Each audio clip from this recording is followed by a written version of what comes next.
I'm Jay Jackson. Welcome to Live in Ladera Heights. Thank you for watching, liking, and subscribing. Ladera Heights is home to a wide range of artists, many world-renowned. I got a chance to talk with one local creative who got a late start with his gift, but gets up every day early to bring a new gift to the world. When it comes to Los Angeles artists, James Chitty may very well be the next big thing. In less than 5 years since he went full-time with painting, his work has been sought out by luminaries such as former Congresswoman Diane Watson, former LA City Council member Jan Perry, and the late great jazz and blues legend Barbara Morrison, just to name a few. And they have sold for prices ranging from $1,500 to $8,000. This after decades in media, medical equipment sales, and real estate, and what was supposed to be a quiet retirement with his beloved wife of nearly 50 years, Mary. How did you become an artist? Well, that's an interesting story. I was in corporate America. I owned my own business, and I retired. And I was busy traveling around the world. I had 40 employees. I was just every place. I got tired, so I retired, sold my shares to my partner. And I came home, and after about 2 weeks of watching Golden Girls and Criminal Minds, I was bored as hell. And then COVID happened, which meant we couldn't have company. There were no parties to go to. So life had come to a boring end. So one day I said, Lord, please give me something to do. Please give me something that's going to be sustainable, something that will last through my retirement. And a few months later, I was painting these garage walls, and I spilled paint. Mary came down and helped me put things back together. And one of the rags she picked up from the paint cleanup, that looks like a painting almost, an abstract. I said, yeah, it does. Later that day, I went to Marshall's to pick up some goods. And the first thing I saw was the art section. And I picked up a box of acrylic paint. And on the side of the box, it said, intended for kids ages 8 to 11. I said, perfect. That day, I started painting. And since then, I've completed 65 pieces. So that's how I got started.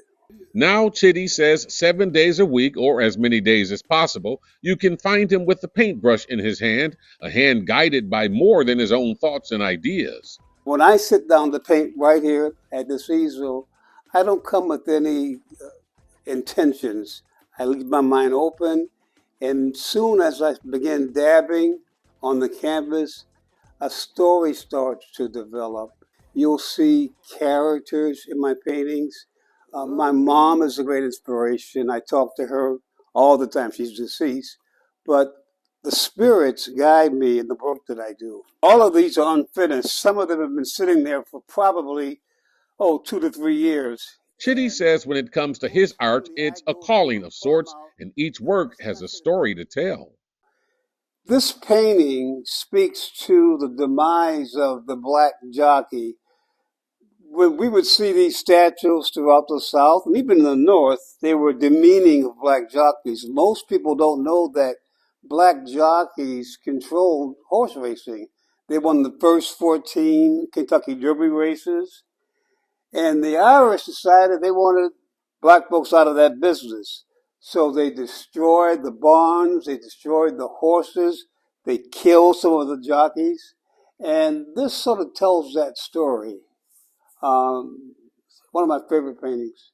This piece here is called Hugging Your Past. So many of our people sort of have a self-hate program going.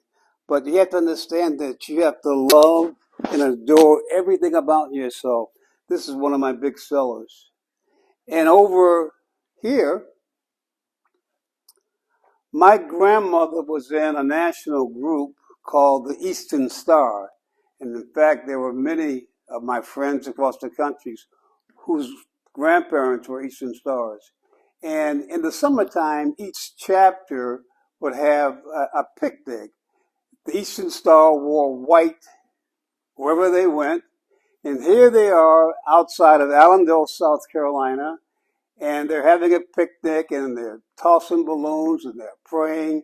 And this is one of my favorites.